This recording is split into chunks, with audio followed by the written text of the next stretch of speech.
Morning all. It's Monday. It's the final day of October. There's the judge. It's another Judge's Duels, your Monday morning look back with some horses to follow. But let me quickly mention, firstly, Judge, big winner for you yesterday, mate, at Carlisle. I'll let you go through that in a second, but I had a double dipper, which I came on yesterday, been in Portugal for the golf for a couple of days, came back for a Cumbrian sausage of a Sunday, and so it proved. Two bets, two winners, huge 20-1 double landed. Well, what can I say? We've got two strong ones in today. We're going to roll the dice again at Plumpton, where the judge will be there cheering mine on, and the other meeting at Hereford. So they're available now.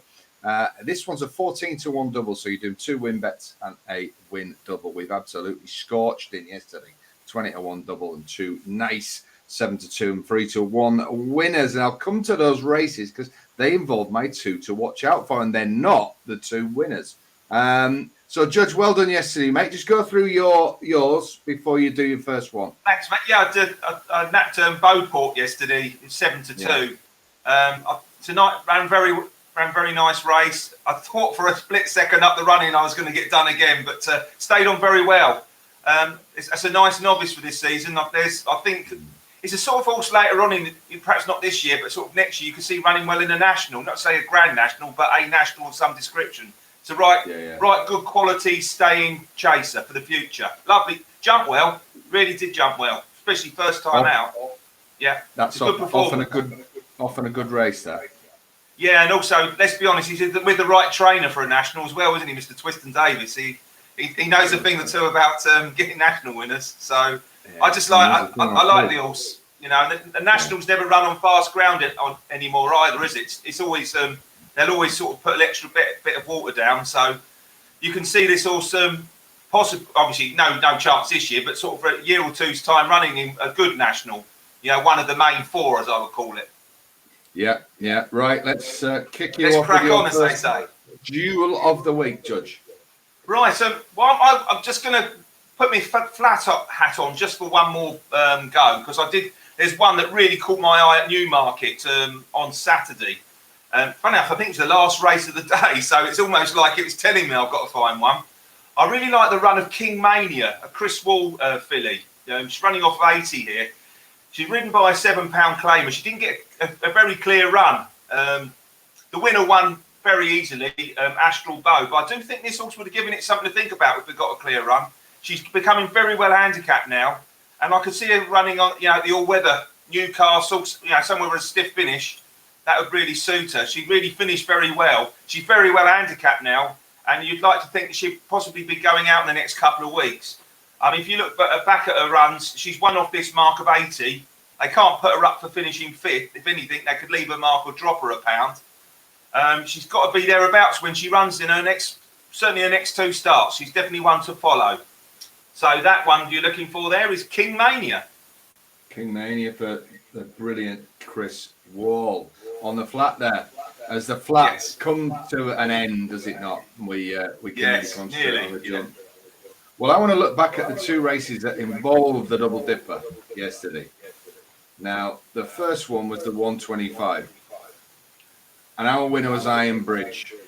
Yeah. Trained by John Joe O'Neill and ridden by John Joe Jr. Now, this was a masterclass in how to ride Carlisle. Held the horse up.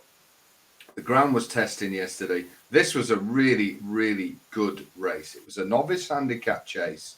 The Racing TV guys said that it will be one of the best ones run at a minor track all year. And I think that was a good way of looking at it. Now, Iron Bridge, we've been waiting for quite a while.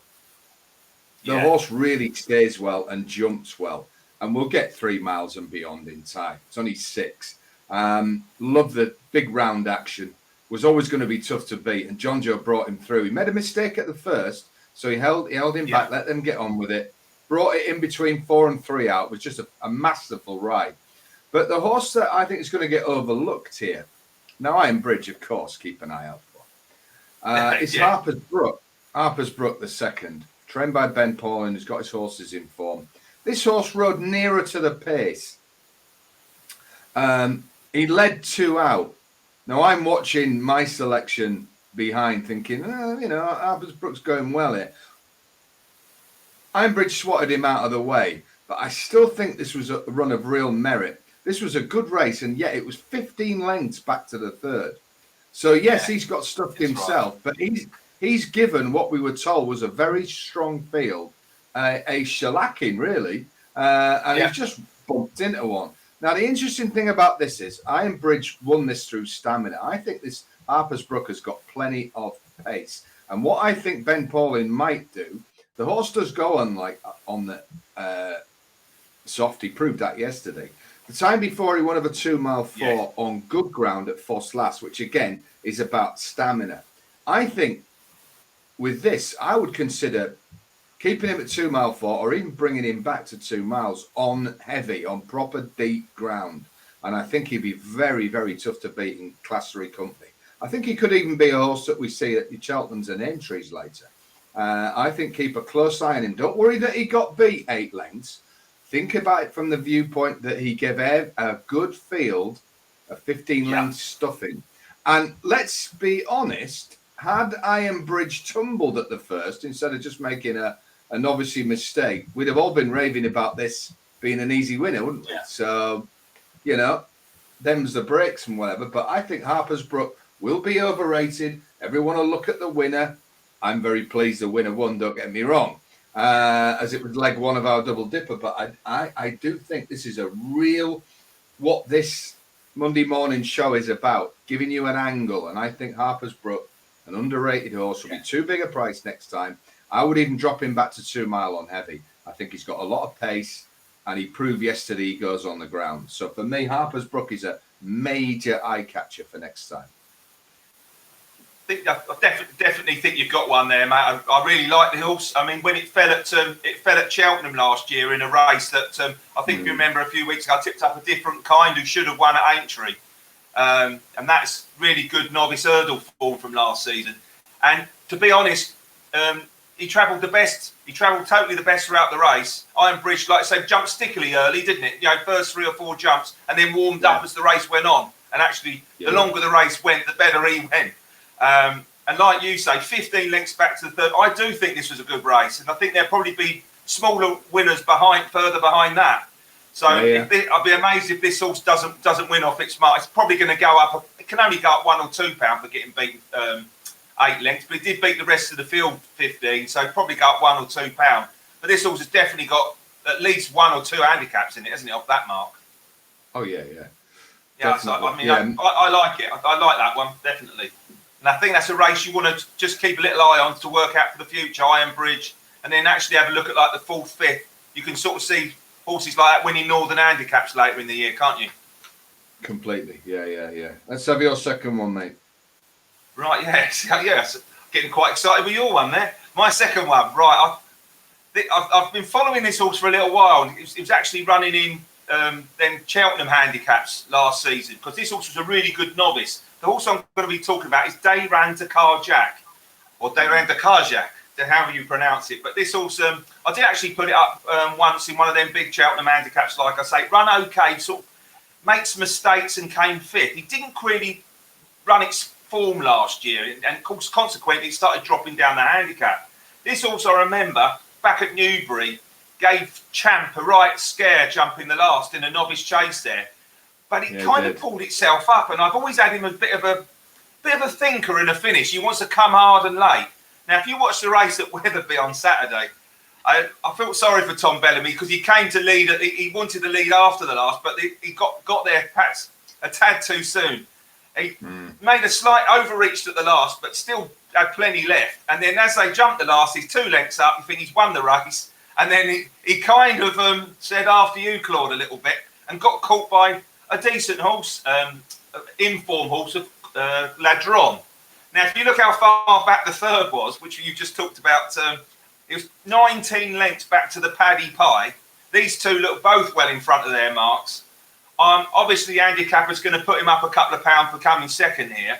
But, I mean, we're talking about a horse that used to be running in the 140s just a couple of seasons ago, now running in the 120s. I think in a slightly bigger field in a better race, I can see now this horse is coming back. That's his first run of the season. This horse has got some back class here to get involved in some decent handicaps. And for me, Day Round the Karshak is definitely a winner waiting to happen. But don't want him leading 2 out or something silly, because he'll definitely sort of slow down a bit. But or he one could to follow. He could win your money as a huge price place horse in a good handicap, couldn't he? He could. But do you know, like they get to the stage they're so well handicapped. There's that other horse, Simply something. You know the Dan Skelton horse that keep long name. Keeps always coming placed. Like you say, I wouldn't be so surprised he doesn't run in one of them Cheltenham handicaps, and probably be 16, 20 to 1 on. I'll definitely be getting involved in him now. He's actually shown a bit more than he has been showing. He's a very well handicapped horse. You're right. You just want him to be brought and head on the line job, don't you? Yeah. I mean, you could see what he was trying to do, but he kind of got there too soon. And like I say, the one that won the race came there off the back of a win. Got beat by a Weatherby specialist, didn't he? Yeah. No, I think he's certainly a horse who's incredibly well handicapped on back form, isn't he? Definitely. I got a Carlisle, which was the second leg of the double dipper yesterday. Now, Houston, Texas was the winner. We were praying yesterday morning that they'd get the heavy rain during race time, and they did. And Houston, Texas, already proven on soft at Carlisle. He had a double handful most of the way. Sean Quinlan rode him very, very confidently. He's won this by a length and 3/4 from Innisfree Lad, trained by David Dennis, who is obviously a decent handicapper. He's age 10. And I'm not sure he's going to go up a few pounds for finishing second here. And I'm not sure how well handicapped he is. Probably just run his races in Carlisle and these northern tracks. But the one I've got a real angle on here is the third horse, who's only beaten ahead into second. And that is Flowers Scotland, trained by Sandy Thompson. It was ridden by Danny McMenamin here. I don't think this horse quite got home here, Judge.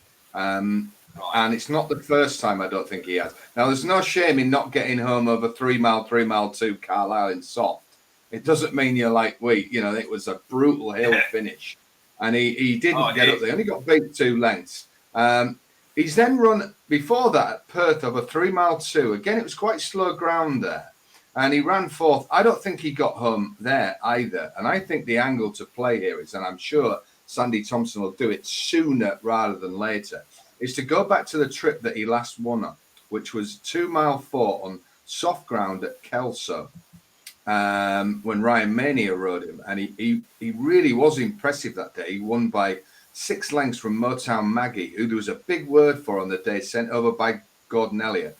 And this horse stuffed it by 6 lengths going away. And I think he stays this 2 mile 4 trip. Kelso's quite a stiff track. Soft, heavy ground, bring him back much rather than him not quite getting home over 3 mile, 3 mile 2. I still think of this mark, if they bring him back, go back to Kelso in December to that same race that he beat the strongly fancied Elliott horse there, or look for a similar race somewhere like Weatherby over Christmas. A decent northern handicap. Even go back to Carlisle and drop him in trip to 2 mile 4. Yeah. I really think he's a dangerously well handicapped horse. He's just running, I think, over slightly too long a trip. And the next time they do drop him down to 2 mile 4, I'm going to be prepared to back my opinion on that. And I suggest people follow me in. So Flower in Scotland, not at 3 mile 2. He's an eye catcher with a caveat. The time to follow him is when he's dropped back 2 mile 4, 2 mile 5. Yeah. If he runs at 3 mile 2 next time, or even at 3 mile on a stiff track, Judge, I won't be backing him. I need him to come back in trip for this eye catcher to work. Right. So if you are putting him in your tracker, please, where it says notes, do put over 2 mile 4, 2 mile 5. Okay? Yeah, definitely, mate. Without a doubt, well handicapped over fences and over hurdles, because it's got the same mark. And if you actually look at the back class, like you say, that was a novice hurdle who beat Motown Maggie. She beat Motown Maggie in, but she also, if you have a look in the novice chase, she beat Pink Legend. I believe that's a Venetia Williams horse. She ended up really progressing last season. Obviously she's got a limitation, but she's only 7, so there's got to be a little bit of even if there's not necessarily too much improvement, she's proven she's a 120 plus horse on more than one occasion. Off a mark of 112, there's got to be a race or two in there. I agree with you.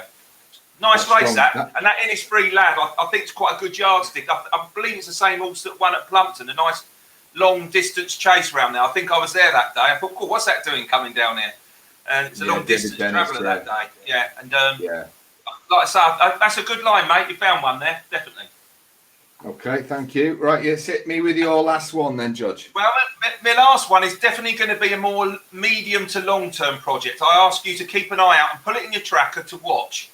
I like a horse. I like the runner horse called Kitty's Light on Saturday. He jumped really stickily, sort of like kept brushing through him, losing half a length pretty much most of the way round. But you watch it. I mean, had no right to even finish the race, turning to home straight at Ascot on Saturday. Nearly tailed off. Come through, finished sixth. I mean, obviously nowhere near the first three in that race, but, you know, not far off the fourth. So should get dropped a pound or two for finishing sixth. This horse has got back class, real back class, as you know. But you have Christian Williams likes lining up these good handicappers for valuable handicaps. He's only after the big bucks. And this horse is now currently rated 142. I think it'd probably get dropped a pound or maybe two. If it gets dropped to 140, it'd be very interesting. But I can't have it winning a £5 midweek handicap. This horse will be lined up for a proper race on a Saturday. Now, the race it got beaten by its stablemate last year was an 80,000 to the winner race at Kempton in February. But I believe there's another valuable race a bit earlier than that. I think he won with another one of his horses. Which he kind of, I can see this being lined up for that particular race. I can't remember exactly when that was.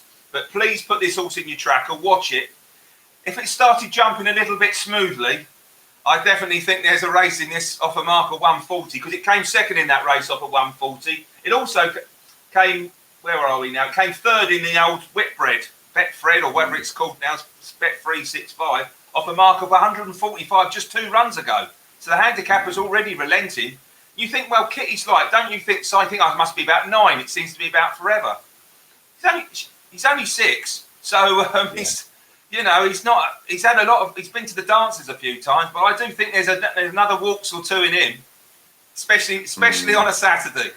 So Kitty's Light, put him in your tracker, but put him in for a big handicap. None of this sort of midweek rubbish. He'll be lined up for a decent race. Yeah. I'm a bit surprised the handicapper's relenting so quick. So am I for a 6-year-old. So it's not, you know, it's not like an 11-year-old. It's only one bad run, really. When it came, you know, 6 or 7, first time out, and he got dropped a pound for coming third in the old Whitbread, like, you know. So that's a pretty good run to get dropped a pound, isn't it? Yeah. So yeah, definitely a horse that'll be targeted for some late season spot. Well, you're off to Plumpton, Judge, are you not? I am, mate. Yes, I've got my main you're having one big bet. Today. One big bet if you're in, Judges. So we've let him get off to Plumpers there. Have a great afternoon. Join me in the double dipper, everybody at the top link for a £5. The bets are ready now. 20-1 double landed yesterday. We're going for it again at Plumpton and Hereford. So we will be back later in the week. Definitely on Friday, a more standard week. I'm off to Warwick tomorrow. What an excellent card that looks, Judge. Have a great time, mate. Races there tomorrow. We'll do. And I'll be doing a trackside special. So look out in HFC morning email tomorrow. And I've got card marker at Newcastle tomorrow night. It's going to be a super Tuesday. It's going to be a great week. And we'll be back on Friday. So thank you for watching and keep it holding sources. Good luck, Judge. Good luck, Si. HOLDENS. Horses.